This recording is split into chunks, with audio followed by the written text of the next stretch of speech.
Hey everybody, welcome back to Hot Cakes and Hot Reads. Today is Sunday, August 30th. I know you're used to seeing me on Saturdays, but today we shifted a day so that I could be at the library yesterday for our open hours, which are still ongoing. You can check out our website, jeanslibrary.org, to find out more about how you can, or when you can come to the library to pick up holds, browse books. And we are talking about ways to continue expanding our services again in this weird time. So, again, as I said, my name is Adam Gilbert Cole. I'm the Adult Services Librarian at William James Memorial Library. Um, some library news. Our summer reading club for teens and kids have wrapped up at this point. So you have a couple more, or you have probably a week, I guess, to get in touch with our librarians and claim your prizes, figure out what's going on there.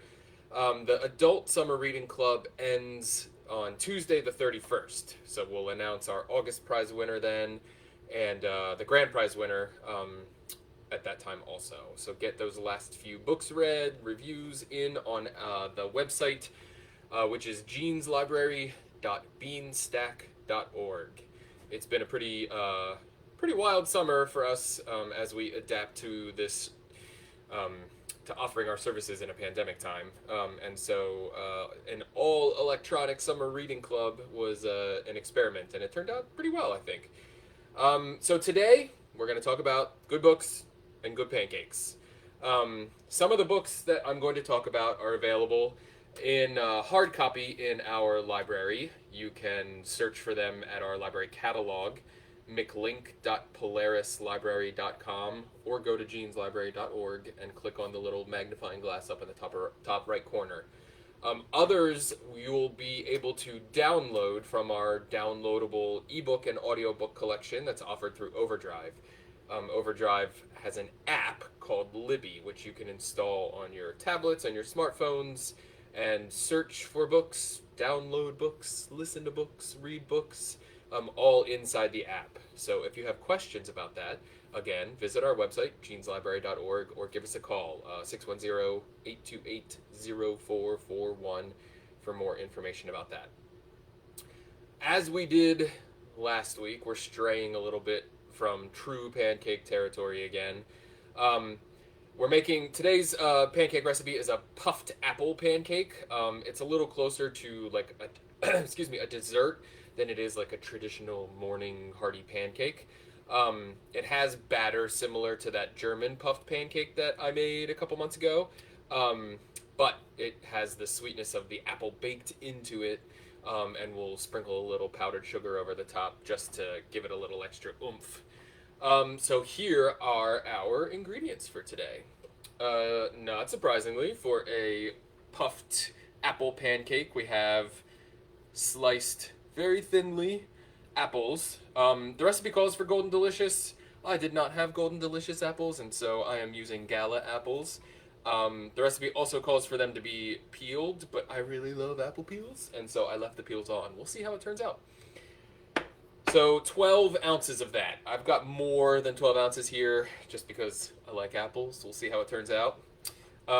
We have 3/4 of a cup of all-purpose flour, a cup of whole milk. The whole milk is important because it has the fat that binds some of our stuff together. We have 4 large eggs, and I'm not gonna juggle for you. Sorry. We've got a teaspoon of vanilla extract. You can't really see it because it's in my ramekin, but it's right there. We have half a teaspoon of salt, a 1/4 teaspoon of cinnamon, although I really like cinnamon, so I may have snuck a little extra in there. 3 tablespoons of white sugar, and 3 tablespoons of brown sugar packed tightly. And almost forgot. So I'm gonna use my cast iron pot to make this today because it's going in the oven. I have 4 tablespoons of unsalted butter in here. You want to use unsalted butter just because you don't want the pancake to turn out too salty. Surprise. The cast iron skillet You can use pretty much any baking dish. You could use a cast iron skillet. I have my cast iron pot, but any baking dish would work for this. I use my cast iron because it's old. It was rescued from the Habitat for Humanity restore just up the road from my house, and I took a while to scrub it and get it clean. But it's old and it's nicely seasoned, which means that it not a lot of stuff sticks to it. And that's going to be key to getting our pancake out beautifully. Okay, so that's our ingredients. I've also got the oven coming up to temperature to 425 right now, while I talk about our first book today. So this is, you can barely see it, I'm sure, but this is called The Information, A Theory, A History, A Flood by James Glick. Published in 2011. It was on lots of best of lists that year. And in fact, pretty much every librarian on the internet was talking about it at that point because, our degrees are in library science, but often our programs call it library and information science. And this book is a big picture survey of human communication efforts across sort of the 5 millennia of recorded history. And it's also an argument, I think, sort of, that the basic unit of the universe is actually the bit, a transmission of information back and forth from one thing to another. He makes a great argument that this exists in biology and computer science, in written communication, in mathematics, in pretty much every field of human study. The purpose of all of this is to communicate information. What I really love about this book, and it's a high-minded book, I'm not gonna lie, there's a lot of stuff in there that I just, I have to reread, I have trouble grasping, but Glick, does a really wonderful job of creating like a metaphor or an analogy for people who may not have the science understanding to try to get the points across that he's discussing. So while there were times where I sort of felt lost and a little in the weeds, he will come back and pull it together with this really brilliantly observed metaphor that sort of just makes things click, like the best science writers do. The physicist Brian Greene has a way with this also. And my favorite parts of the book, the survey of history, he talks about, the first attempts at written writing in Sumeria and the printing press and all kinds of things. My favorite parts of the book are in the subtitle he discusses the flood, which is what the age that we live in right now, the flood of information. He does a really good job of relating sort of our struggles with too much information to previous culture's struggles with too much information. People at the time of the invention, or at the time of the proliferation of the printing press, made the same arguments. Too many books, too much information. So we all have this anxiety about not knowing enough, not knowing exactly what's going on. He does a really good job, like I said, of drawing that through line between our cultures, and also sort of arguing about the necessity of quality of information at our time too. I'm sort of glossing over his arguments here. They're much more articulate than I'm making them, but it's a great book. I haven't actually read it since 2012, and so when I was looking over my bookshelves trying to figure out what to talk about today, I pulled it back out, started flipping through the chapters, like, oh yeah, that part. So I put it back on my to be read shelf so I can go back through and sort of pick the parts that I want to reread. So that is The Information, A Theory, A History, A Flood by James Glick. You can get it in hard copy in our library catalog. It is also available as an ebook in the Libby app. Okay, so I am going to combine our ingredients first here. We're going to make the batter together, so we're going to whisk our milk. I need another bowl, everybody. The milk, the vanilla, the salt, the cinnamon in a bowl together. So salt and cinnamon. Preparing us to get that ready to mix with the flour. So one of the funny things about this, if you've ever done anything with cinnamon, is you know that it's not water soluble. So the cinnamon, until it has something else to bind to, just sort of floats on the top of what we've done here. Alright, and now I'm gonna sprinkle in the flour a little slowly to try to mix it so that we don't get too many big lumps. Although that's not going to matter too much in the end. Alright. Oh, and I missed the sugar in here too. That's going to be important. Alright, so 3 tablespoons of sugar in with all of that. And we get, if you can see, a nice, thin, brown, cinnamony batter. It smells delicious already. Why does cinnamon smell so good? Why is cinnamon so good? It's the bark of a tree. I don't understand. Anyway, alright, so that's our batter mixed together. And our first book discussed.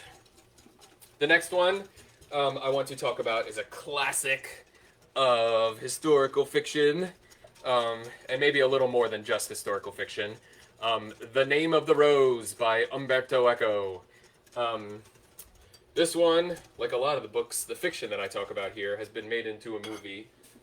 And as is always the case, the book is way better. I'm not even sure how a movie would adequately translate the sort of depth of this book. I know that sounds kind of pretentious, but there's just so much here besides the plot of this book that that making a movie out of this seems like it was probably an impossible feat.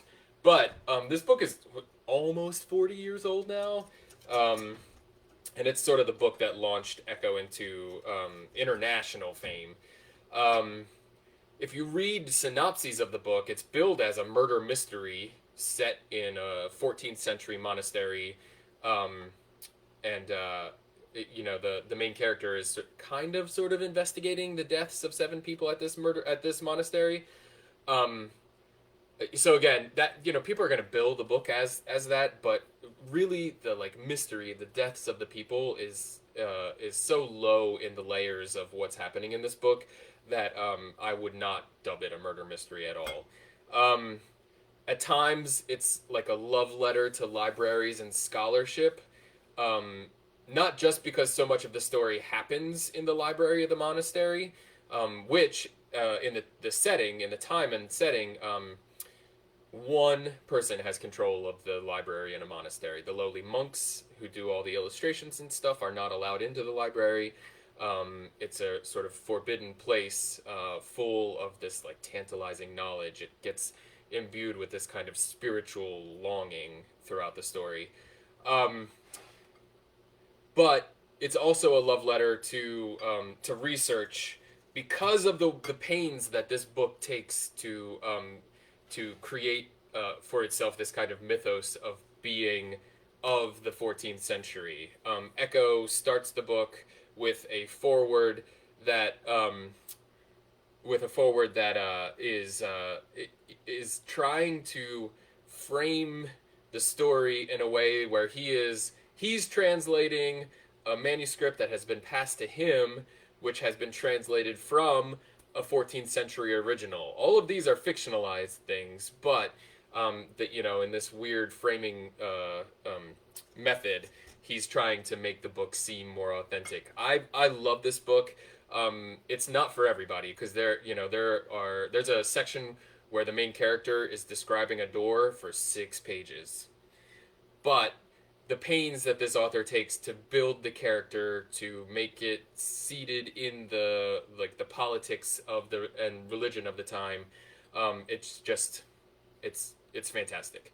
So check it out. The Name of the Rose by Umberto Eco, available as hard copy and ebook. Hard copy in our library catalog, ebook in the Libby app.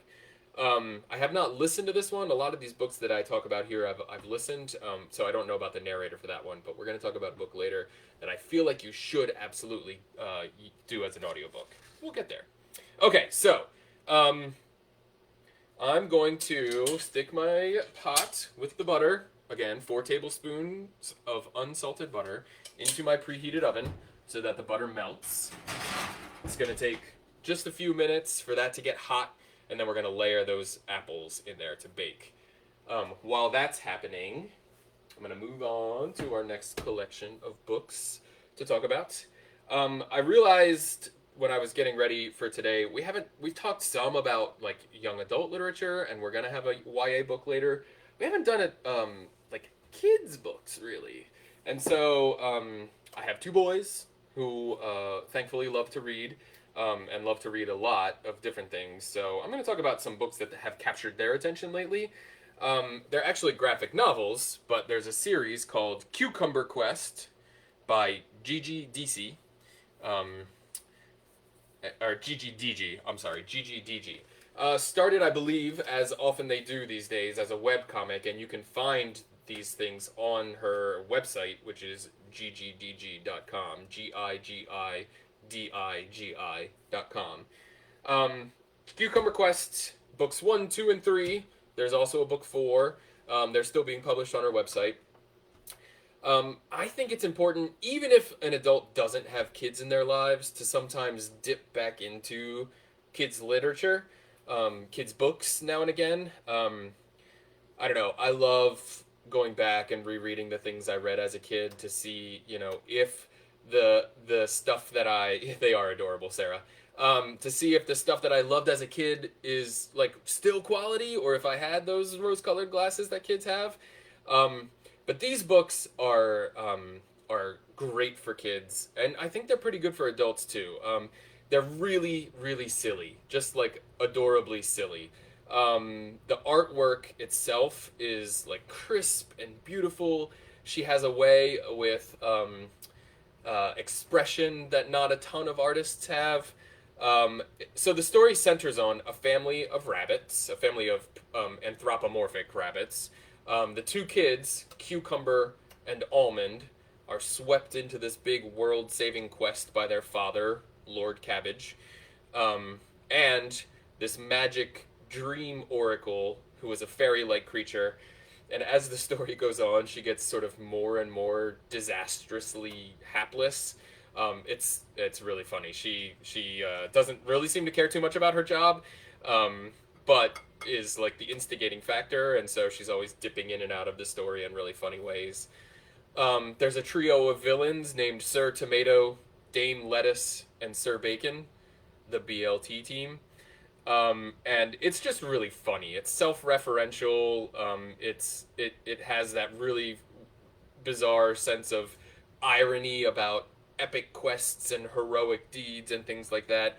I don't think it's treading any new territory, but I think it's doing it in a really adorable way that kids are really going to love. And as with the best kids stuff, kids media, it operates on several different levels, so the kids can, be laughing at the like jokes about carrots, and the adults can be getting the, higher level connotation that's going on there. So, Cucumber Quest by Gigi DG. That one is available in hard copy in our library, and again at the author's website. So if you wanted to go and just check out the comics on the author's website before you order the book, feel free, because it's a good website too. All right, so that's Cucumber Quest, our 3rd book selection for today. Butter is still melting, everybody. So let's move on to our next series of books. I'm really talking about these books as a way to talk about something else, so forgive me, but this is Avatar: The Last Airbender, the most recent series of graphic novels published by Dark Horse Comics. This series is called Imbalance, but there are several other series of comics published before these that sort of are set after the timeline of the kids' show. And I'm really talking about these books to encourage everyone to go back and watch this show, Avatar: The Last Airbender. It's streaming on Netflix, and it's seen this big resurgence because it just came back onto Netflix in August.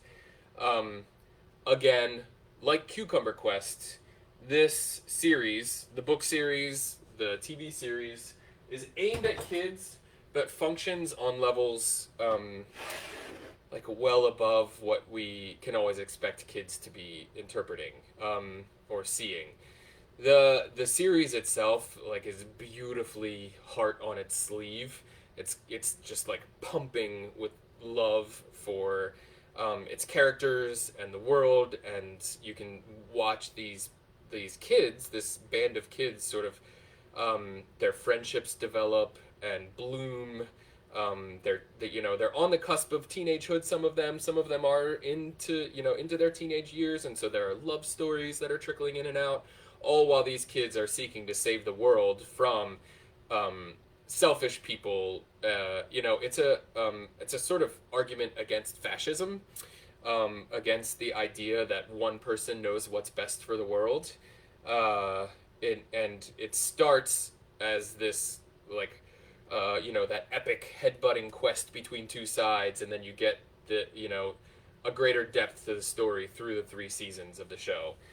The nice thing about the graphic novels is that they do a brilliant job of both keeping that tone that the show has, which is like lighthearted and beautiful, but also serious and heroic, and you get to keep going with the characters. When we were watching the show and we were about to watch the last episode, my oldest son said, "I don't really want to watch this because then it's done, and I don't get to be with these people anymore, and I don't get to, And I said, "Well, buddy, good news."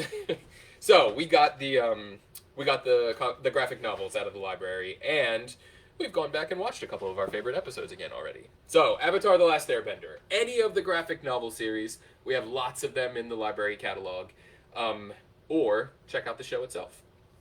All right, so I think yes, my butter is melted. I'm going to pull my cast iron pot back out. You can hear it sizzling here. Or I hope you can hear it sizzling. Alright, so now we are going to layer our very thinly sliced apples in alternating, or in layers, at the bottom of our pan, or our pot, so that we get the butter cooking. We're going to put it back in the oven in just a minute as we do these layers until everything looks a little golden. The butter itself will start to brown around the edges. Why is butter so good too, everybody? I'm having an existential day when I'm talking about food, apparently. I really do love the taste of like a slice of sourdough toast smeared with butter, or a crisp made with like peaches. You can taste the butter inside the crisp that has come out of the oven. All right, so we're getting pretty good here. Like I said, I sliced up a lot of apples, and so I'm not going to use the whole thing here. My kids love eating apples, and so we always have apples around the house. It's coming up on apple season, which means that we should be able to head to the orchards, socially distanced, I hope, and either grab a bushel or pick some of our own or something like that. Okay, so I've layered my apples here. I'm going to show you, because that's a hot pan, layered in the bottom. I'm going to put it back in for another few minutes here to let that butter come up and sort of cook the apples while we talk about a couple more books. All right, so I don't have a hard copy of my next book, but all the talk, while I was sitting and coming up with, what I was going to say about Cucumber Quest and about Avatar, I was looking through our collection in Overdrive, and I came across a book that I read a long time ago, and that I hadn't thought about in a while, but boy did I love that book when I first read it. And the book is called Sabriel by Garth Nix.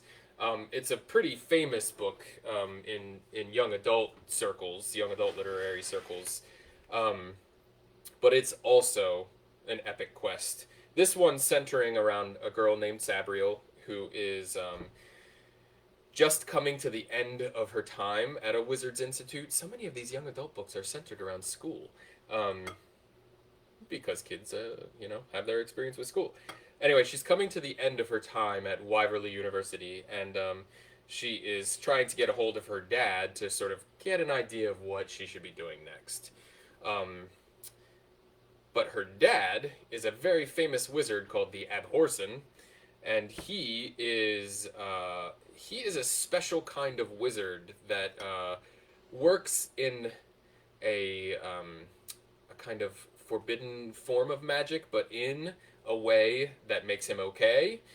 He is a necromancer who makes sure dead people stay dead, that the spirits of the dead stay in the spirit realm.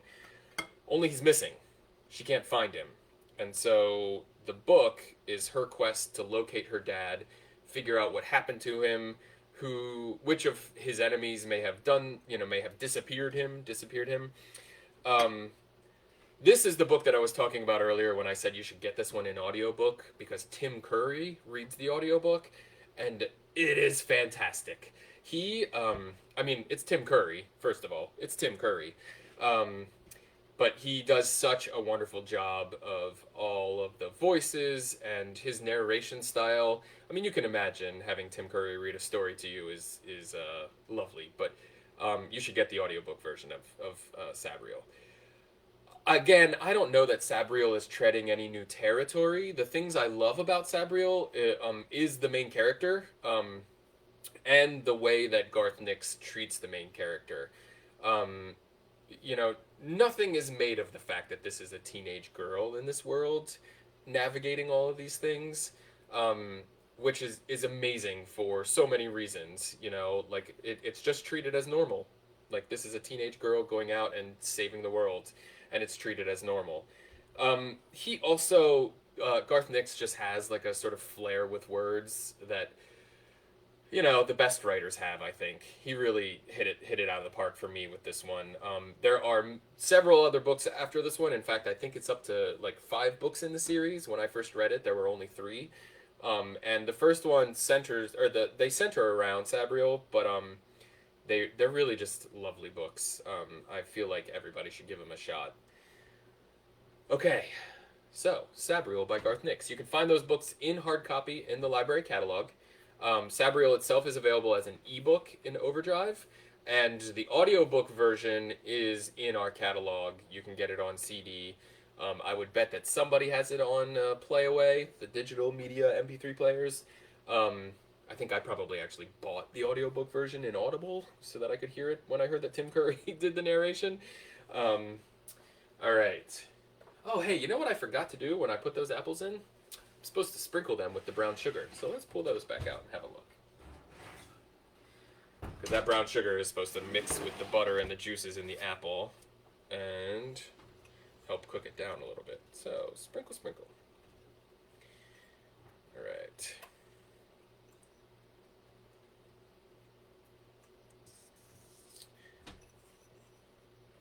They tell you to do 3 tablespoons. That seems like a lot of brown sugar to me, but let's give it a shot. I think I used 3 tablespoons last time I made this. Okay, back in the oven you go, my friend. Alright. So, this is my last book. I may run out of books to talk about before my pancake is cooked here. This one is called Flow. The subtitle is The Psychology of Optimal Experience, which makes it sound like it's sort of in the self-help genre. And I guess maybe there's a little bit of it to that, but for the most part, it's actually a scientific exploration of that concept that we call flow. The author is Mihail Csikszentmihalyi. I did not say that right. He's Hungarian. He's actually Hungarian, but lives and works in America. He is a professor, I believe, at Stanford. I probably got that wrong too. You probably have had this experience, right? Where you are doing something, either with your hands, or you're writing, or you're, I don't know, sitting at the potter's wheel or something like that. And before you know it, 2 hours have passed in what felt like 15 minutes. That is what the book Flow is exploring. That experience of flow, where your attention is solely and completely focused on one thing so that you feel the experience of the outside world, the tensions of the outside world, sort of drop away. It goes back through. Really, the argument that he's trying to make is that this experience of flow, this feeling of being so attuned to something that you lose all sense of the outside world, is necessary for human happiness. Um, that your experience in devoting yourself to something that way can help bring you out of those sort of other material concerns of the world. Again, it's a scientific exploration of this, so I am glossing over a ton of what he discusses in the book. But what he does a really good job of is exploring the history of explorations of happiness. So he's linking his book and his writing all the way back to, say, the Greeks, who had these same philosophical questions. The book is really like trying to answer, when do people feel most happy? And so he goes back and does a survey of all the people trying to figure out, how to be happy, who is happy, when are you happy, and then centering it in this exploration of our culture. Why do people, once they have their material concerns met, which is something that we are still working on in our society, obviously, but why do people whose sole material concerns are met still experience that feeling of like boredom or anxiety about life, I guess? His argument is that, and I don't think it's like earth shattering or anything, but we need something to do. We need to delve into something that interests us, that gives us, like a brain teaser, or focuses us on something. I feel like I have not articulated what this book is about very well at this point, but what I do want to say is you can find, it's a pretty famous book at this point. You can find dozens of sort of synopses and people discussing this book, animated videos on YouTube, that sort of thing on the internet. You should dip in and read the book itself. It's not a huge read. You can see it's fairly thin. It's like it's 240 pages, so it's not tiny, but it's not huge.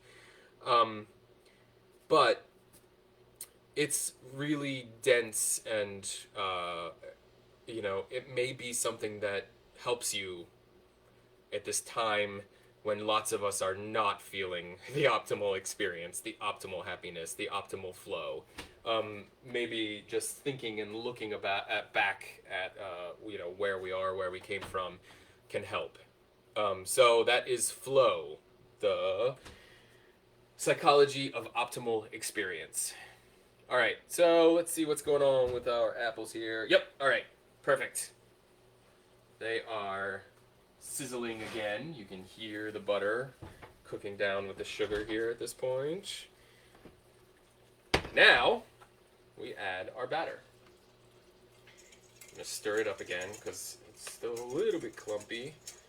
The batter, you can see, pretty liquidy, but we're going to pour it in where the butter and everything is going to start cooking it right away.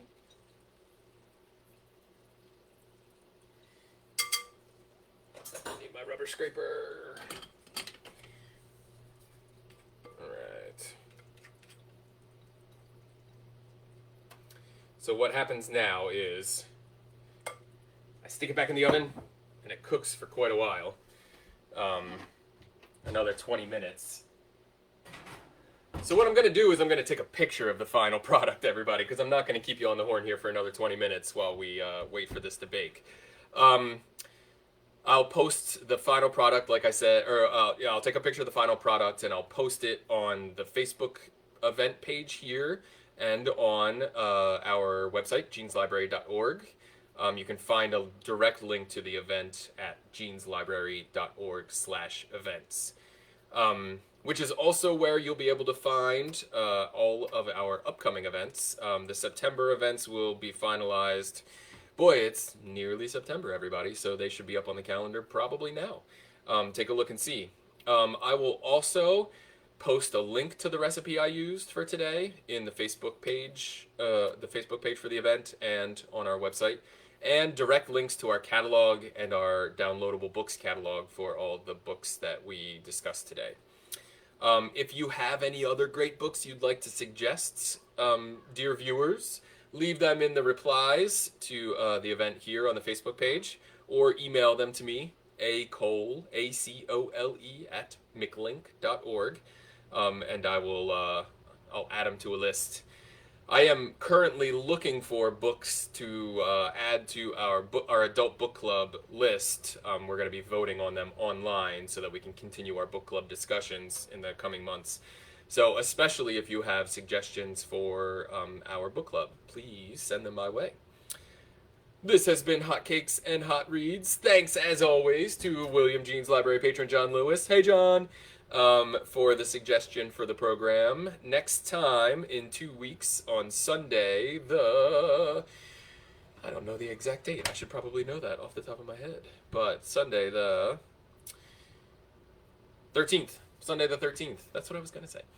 Sunday the 13th, we're going to try out a vegan pancake recipe. Because just because I love butter doesn't mean that everybody chooses to love butter, and so we'll do a vegan pancake recipe, and it is also delicious. I've practiced that one a few times too. So, thanks everybody for coming and tuning in this morning on a lovely Sunday. It is beautiful outside, so if you get a few moments, go outside and experience the oncoming fall weather. Much love. I miss you all. See you soon.